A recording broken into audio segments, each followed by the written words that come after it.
Hello students, welcome to प्रथमिक विश्वास। तो आज भी हम अपने एमसीक्यू सीरीज को कंटिन्यू करेंगे। आपका एग्जाम बहुत ही नियर है, इसलिए मैंने ट्राई किया है कि आपके जितने भी इंपॉर्टेंट एमसीक्यूज हैं वो मैं अपनी सारी वीडियोस में लेकर आऊँ। तो now let's start with our first question. तो आज का हमारा फर्स्ट क्वेश्चन रहता है, long term assets having no physical existence but possessing a value is called. अब हमने पढ़ा था कि हमारे पास दो टाइप के एसेट रहते हैं, एक रहते हैं लॉन्ग टर्म और एक रहते हैं शॉर्ट टर्म। अब लॉन्ग टर्म एसेट्स कौन से रहते हैं? जिनकी एग्जिस्टेंस 1 साल से ज्यादा है, यानी कि जो लॉन्ग टाइम पीरियड के लिए हमारे साथ हमारी कंपनी में रहते हैं। और शॉर्ट टर्म एसेट्स कौन से रहते हैं? जिनकी एग्जिस्टेंस विद इन 1 ईयर है। अब यहाँ पर उसने हमसे क्या पूछा है, long term asset having no physical existence but possessing a value is called as. वो लॉन्ग टर्म एसेट्स जो जिनकी कोई फिजिकल एग्जिस्टेंस नहीं है, यानी कि जो फिजिकली प्रेजेंट नहीं है हमारी कंपनी में, पर उनकी भी एक वैल्यू है, तो उन एसेट्स को हम क्या कहते हैं? वो एसेट्स जो लॉन्ग टाइम हमारे साथ है पर उनकी कोई फिजिकल एग्जिस्टेंस नहीं है, यानी कि वो फिजिकली प्रेजेंट नहीं है, उन एसेट्स को क्या कहा जाता है? एक हमारे पास होते हैं टेंजिबल एंड एक हमारे पास होते हैं इंटेंजिबल एसेट्स। अब टेंजिबल एसेट्स कौन से हैं? जिनकी फिजिकल एग्जिस्टेंस है, यानी कि जिनको हम देख सकते हैं और जिनको हम टच कर सकते हैं। एंड इंटेंजिबल एसेट्स कौन से हैं? जिनकी फिजिकल एग्जिस्टेंस नहीं है पर वो स्टिल लॉन्ग टर्म के लिए हमारे साथ रहते हैं, यानी कि जिनको हम देख नहीं सकते, टच नहीं कर सकते, लेकिन वो हमारे एसेट हैं, जैसे कि गुडविल, कॉपीराइट, पेटेंट, ये सारे हमारे इंटेंजिबल एसेट्स रहते हैं। तो इसका जो हमारा सही ऑप्शन इंटेंजिबल एसेट्स। इसके बाद जो हमारा नेक्स्ट क्वेश्चन आ जाता है वो है, the asset that are easily converted into cash with in a short period 1 और less than is known as. वो एसेट जो हमारी कंपनी में क्या रहते हैं, शॉर्ट टाइम के लिए रहते हैं और वो इजिली कन्वर्टेबल इनटू कैश है, यानी कि हमारे पास जो एसेट जो है वो शॉर्ट टाइम के लिए है, यानी कि विद इन 1 ईयर या फिर उससे भी कम, और वो इजिली कन्वर्टेबल इनटू कैश है। तो हमने पहले भी पढ़ा था कि इजिली कन्वर्टेबल इनटू कैश कौन से एसेट रहते हैं हमारे पास? करंट एसेट्स, यानी कि जो करंट एसेट्स होते हैं हमारी कंपनी के, उनको हम इजिली कैश में कन्वर्ट कर सकते हैं। तो इसका हमारा जो सही ऑप्शन रहेगा वो क्या रहेगा? एसेट्स। हमारा जो नेक्स्ट क्वेश्चन रहता है वो क्या रहता है, पेटेंट्स एंड ट्रेडमार्क्स आर। हमारे जो कॉपीराइट हैं, पेटेंट्स हैं और ट्रेडमार्क्स हैं, वो क्या हैं, यानी कि वो कौन से एसेट्स हैं? अब हमने अभी पढ़ा कि एसेट हमारे पास क्या रहते हैं, दो टाइप के रहते हैं, उसमें रहते हैं टेंजिबल और दूसरे उसमें रहते हैं इंटेंजिबल। अब टेंजिबल क्या है? जिनको देख सकते हैं और टच कर सकते हैं, और इंटेंजिबल क्या है? जिनको देख भी नहीं सकते हैं और टच भी नहीं कर सकते हैं, लेकिन स्टिल वो हमारी कंपनी के एसेट्स हैं। अब यहाँ पर क्या है, कॉपीराइट, पेटेंट एंड ट्रेडमार्क, ये सारी चीजें क्या रहती हैं हमारे पास? जिनकी कोई फिजिकल एग्जिस्टेंस नहीं है, यानी कि जो फिजिकली प्रेजेंट नहीं है, बट स्टिल ये हमारी कंपनी का क्या है? एसेट है, लॉन्ग टर्म एसेट है। तो यहाँ पर हम क्या करेंगे, इसका सही ऑप्शन क्या रहेगा? इसका सही ऑप्शन रहेगा इंटेंजिबल एसेट्स, यानी कि ये हमारी कंपनी का एक लॉन्ग टर्म एसेट है पर ये फिजिकली प्रेजेंट जो है वो कंपनी में नहीं है, इसलिए हम इनको इंटेंजिबल एसेट्स जो है वो ट्रीट करते हैं। अब इसके बाद हमारा नेक्स्ट क्वेश्चन आता है, the debts which are to be repaid with in a short year और लेस और रेफर टू एज। वो पैसा या वो उधार जो हमें 1 साल के अंदर या 1 साल से कम टाइम के अंदर पे बैक करना है, उसे हम क्या कहते हैं? अब अगर हमने किसी से भी उधार पर कोई चीज ली है या फिर हमने किसी से भी कोई लोन लिया है या कुछ भी लिया है और वो हमें शॉर्ट टाइम के अंदर जो है वो वापस करना है, यानी कि 1 साल या 1 साल से पहले हमने किसी से कोई चीज उधार पर ली है, हमें उसे पैसे देने हैं, या फिर हमने कोई लोन लिया है, हमें वो 1 साल के अंदर अंदर जो है वो पे बैक करना है। तो वो क्या होता है, उसे हम किसके अंदर ट्रीट करते हैं? अगर किसी से भी हमने पैसा लिया है या फिर किसी को भी हमने पैसा देना है, तो वो हमारे लिए क्या रहती है? एक लाइबिलिटी रहती है, यानी कि लाइबिलिटी मीन्स कि हमें वो पे बैक करनी है, वो हमारे ऊपर एक ऑब्लिगेशन है कि हमें उससे जो है वो पे बैक करना है। अब उसने क्या कहा है कि 1 साल या 1 साल से कम, इसके अंदर, साल या 1 साल से कम, यानी कि 1 साल के अंदर अंदर। तो ये जो भी चीजें हमने 1 साल के अंदर अंदर पे बैक करनी होती है, उन्हें हम क्या कहते हैं, करंट लाइबिलिटीज। यानी कि इसका हमारा जो सही ऑप्शन रहेगा वो रहेगा करंट लाइबिलिटीज। अब यहाँ पर हमारे पास जो इसका सही आंसर रहेगा वो करंट लाइबिलिटीज रहेगा। यहाँ पर आपको एक गलत ऑप्शन मार्क कर दिया है, इसका आंसर जो है वो रहेगा ए पार्ट, यानी कि हमारा करेक्ट ऑप्शन जो है वो ए पार्ट है। अब इसके बाद हमारा नेक्स्ट क्वेश्चन आ जाता है, ग्रॉस प्रॉफिट इज, हमारा जो ग्रॉस प्रॉफिट रहता है वो क्या रहता है। अब हमने पहले भी पढ़ा था ग्रॉस प्रॉफिट कब आता है, जब हम ट्रेडिंग अकाउंट बनाते हैं तो उसका जो हमारा बैलेंस रहता है या तो फिर वो ग्रॉस प्रॉफिट रहेगा या तो फिर जो वो है वो ग्रॉस लॉस रहेगा। यानी कि ट्रेडिंग अकाउंट का जो बैलेंस आता है या तो वो ग्रॉस प्रॉफिट रहता है या फिर वो ग्रॉस लॉस रहता है। अब ग्रॉस प्रॉफिट क्या होगा, हमें रिवेन्यू हुआ है, यानी कि जितना भी पैसा आया है, जब हम उसमें से अपनी कॉस्ट ऑफ गुड्स सोल्ड को माइनस कर देंगे तो हमारे पास जो ग्रॉस प्रॉफिट है वो निकल कर आता है। यानी कि प्रॉफिट क्या है कि हमने जितना भी पैसा कमाया, जितना भी हमें रिवेन्यू हुआ है, उसमें से जब हम अपनी कॉस्ट ऑफ गुड्स सोल्ड, यानी कि जो हमने बेचा है उसकी कॉस्ट को माइनस कर देते हैं तो हमारे पास क्या आता है, ग्रॉस प्रॉफिट आ जाता है। तो इसका जो करेक्ट ऑप्शन रहेगा वो रहेगा option number A, revenue minus cost of goods sold. अब इसके बाद हमारा जो नेक्स्ट क्वेश्चन है वो रहता है, net profit is computed in the, net profit जो है वो कहां पर कंप्यूट किया जाता है, यानी कि वो कहां पर निकाला जाता है। हमने अभी पढ़ा है कि ट्रेडिंग अकाउंट में या तो ग्रॉस प्रॉफिट आता है या तो ग्रॉस लॉस आता है। वैसे ही जब हम profit and loss account prepare करते हैं तो उसका जो हमारा बैलेंस रहता है वो क्या रहता है, या तो वो नेट प्रॉफिट आता है या तो वो नेट लॉस आता है।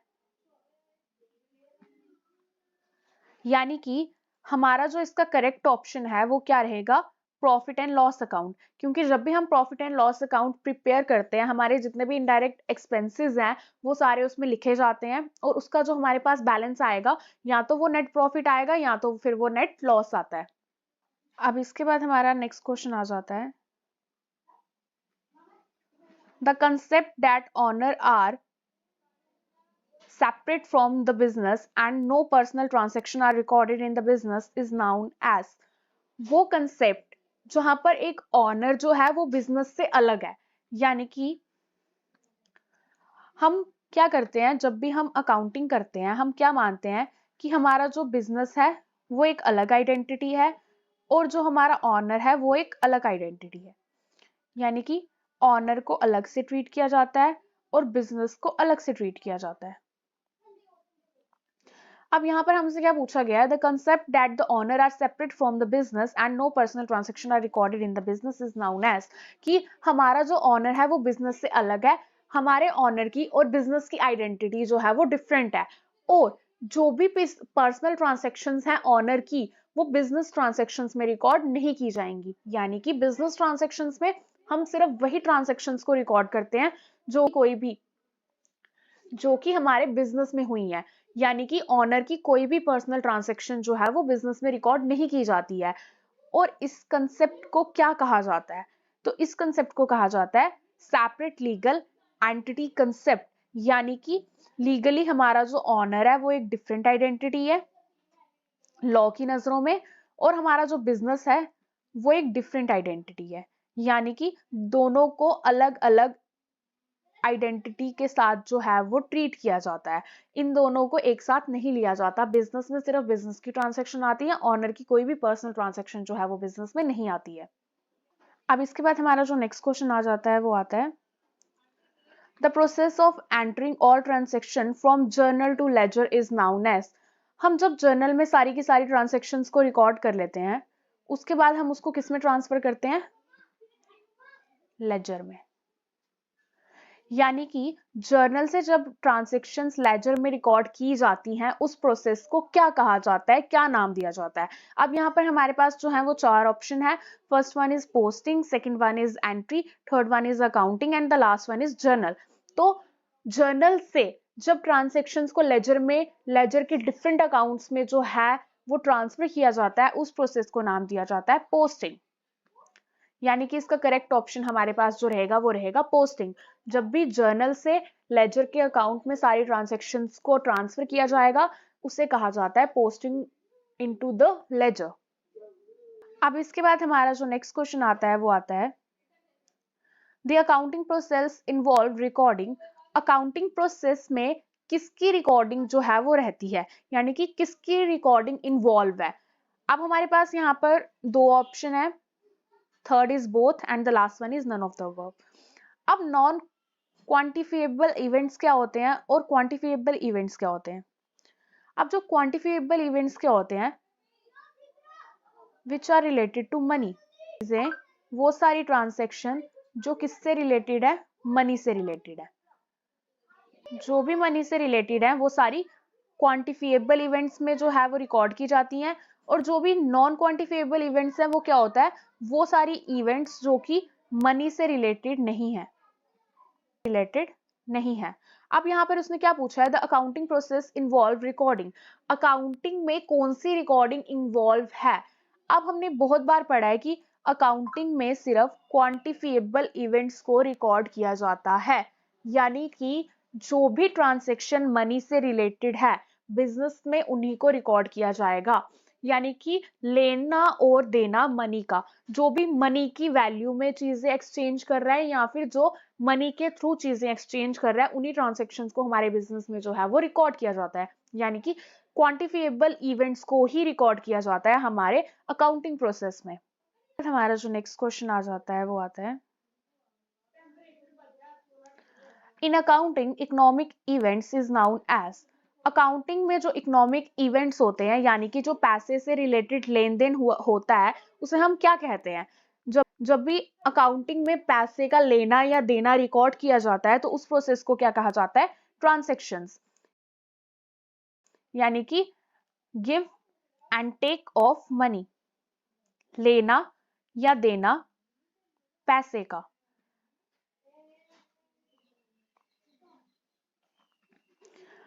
अकाउंटिंग में इकोनॉमिक इवेंट्स को क्या कहा जाता है, ट्रांजैक्शंस। तो हमारा इसका करेक्ट ऑप्शन रहेगा ट्रांजैक्शंस। है dash is known as the book of original entry.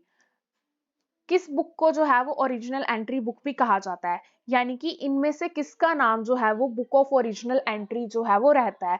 ये आपका question most of the times जो है वो आपसे पूछा जाएगा। ये हमने अपनी पहले वाली वीडियो में भी किया था। ये क्वेश्चन बहुत बार जो है वो रिपीट होता है, इसलिए आपका काफी इंपॉर्टेंट क्वेश्चन रहता है। तो अब यहाँ पर हमसे पूछा है dash is known as the book of original entry, तो इसका हमारा करेक्ट ऑप्शन रहेगा जर्नल।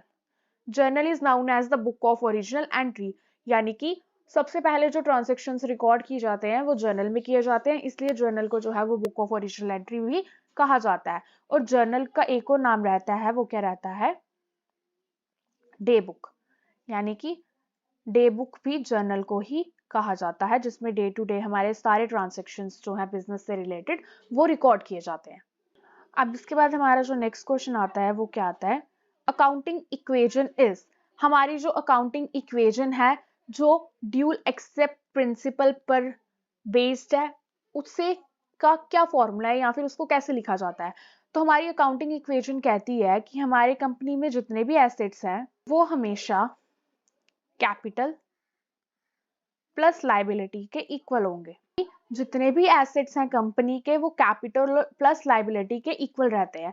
यानी कि हमारे कंपनी में एसेट्स कहाँ से आते हैं, या तो वो हमने ऑनर की जो कैपिटल है वो यूज करेंगे, और अगर ऑनर की कैपिटल का कुछ अमाउंट हमने एसेट्स के लिए यूज किया है तो बाकी का जो अमाउंट है वो क्या करते हैं, हम एज अ लोन जो है वो लेते हैं। यानी कि ऑनर की कैपिटल को और लोन को मिलाकर हम अपनी कंपनी के एसेट्स को लेते हैं। यानी कि हमारे कैपिटल प्लस लाइबिलिटी की जो भी वैल्यू आएगी वो हमेशा हमारे एसेट के इक्वल होगी। यानी कि हमारे कंपनी के जितने भी एसेट्स होते हैं वो कहाँ से आए होते हैं, या तो वो ऑनर की कैपिटल से आए होते हैं या फिर हमने उसे लोन लेकर लिया होता है, यानी कि वो हमारे ऊपर जो एक लाइबिलिटी है। तो हमारे एसेट्स हमेशा जो है वो कैपिटल प्लस लाइबिलिटी के इक्वल रहते हैं। इसके बाद हमारा जो नेक्स्ट क्वेश्चन आता है वो आता है debit what comes in and credit what goes out is the rule for which account. हमने ये पहले अपनी वीडियो में भी पढ़ा है कि हमारे अकाउंटिंग के डिफरेंट डिफरेंट रूल्स रहते हैं, डिफरेंट डिफरेंट अकाउंट्स के अंदर हमारे पास डिफरेंट डिफरेंट रूल्स हैं। अब यहाँ हमसे पूछा गया है debit what comes in and credit what goes out जो है वो किस अकाउंट के अंदर आता है, यानी कि ये किस अकाउंट के रूल्स हैं। First one is personal account, second one is nominal account, third one is capital account and the last one is real account. तो ये है रूल हमारे रियल अकाउंट का रहता है। रियल अकाउंट क्या होता है? रियलिस्टिक थिंग्स, यानी कि जिनको हम देख सकते हैं और जिन्हें हम टच कर सकते हैं, वो सारी की सारी रियल अकाउंट के अंदर आती हैं। जैसे कि मशीनरी, बिल्डिंग, फर्नीचर, ये सारी चीजें हमारी जो है वो किसके अंदर आ जाती हैं? रियल अकाउंट के अंदर आती हैं। और इनके लिए जो रूल यूज किया जाता है वो क्या किया जाता है? Debit what comes in and credit what goes out. Debit जो आएगा और क्रेडिट जो हमसे जाएगा। अब इसके बाद हमारा नेक्स्ट क्वेश्चन आता है following is expect of business consideration while making financial statement. जब भी हम अपनी फाइनेंशियल स्टेटमेंट बनाते हैं तो इनमें से किस चीज को कंसिडर किया जाता है, यानी कि किस चीज को देखा जाता है। फर्स्ट है हमारे पास रिवेन्यू, सेकंड है हमारे पास एक्सपेंसेस, थर्ड है हमारे पास equity and the last one is all of the above. तो जब भी हम कोई बिजनेस की स्टेटमेंट बना रहे हैं, जब भी बिजनेस से रिलेटेड ट्रांजैक्शंस किए जा रहे हैं, तो उनमें ये सारी चीजें जो है वो कंसिडर की जाती हैं, यानी कि उसमें रिवेन्यू, एक्सपेंसेस एंड इक्विटी तीनों चीजों को जो है वो कंसिडर किया जाता है। तो इसका हमारा करेक्ट ऑप्शन रहेगा ऑल ऑफ द अबव।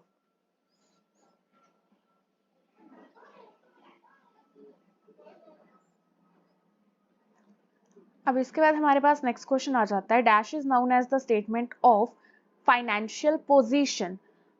जो स्टेटमेंट हमारे फाइनेंशियल पोजीशन को बताती है उस स्टेटमेंट को जो है वो क्या कहा जाता है? अब फाइनेंशियल पोजीशन क्या होती है बिजनेस की? फाइनेंशियल पोजीशन यानी कि वहां से हमें पता चलता है कि हमारा बिजनेस जो है वो प्रॉफिट में जा रहा है या फिर हमारा बिजनेस जो है वो लॉस में जा रहा है। अब प्रॉफिट या लॉस को पता करने के लिए हम क्या प्रिपेयर करते हैं, हम कौन से स्टेटमेंट को प्रिपेयर करते हैं? अब यहाँ पर हमारे पास 4 ऑप्शंस हैं। First one is income statement, second one is cash flow statement, third one is balance sheet and the last one is none of the above. अब इनकम स्टेटमेंट क्या रहती है?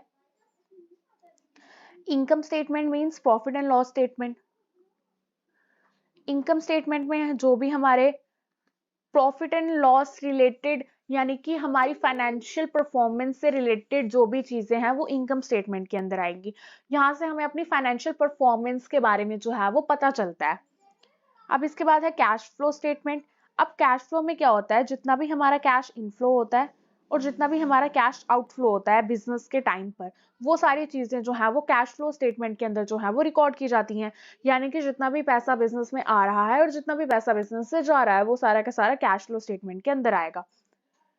और last one is balance sheet. तो हमारा इसका correct option आएगा balance sheet, क्योंकि बैलेंस शीट क्या है? बैलेंस शीट जो है वो फाइनेंशियल पोजीशन बताती है हमारी कंपनी की। यानी कि in the ending of the year जब बैलेंस शीट प्रिपेयर की जाती है तो वहां से हमें पता चलता है कि क्या हमारी कंपनी जो है वो प्रॉफिट में जा रही है या फिर हमारी कंपनी जो है वो लॉस में जा रही है। ये सारी चीजें जो है वो बैलेंस शीट के थ्रू हमें पता चलती हैं।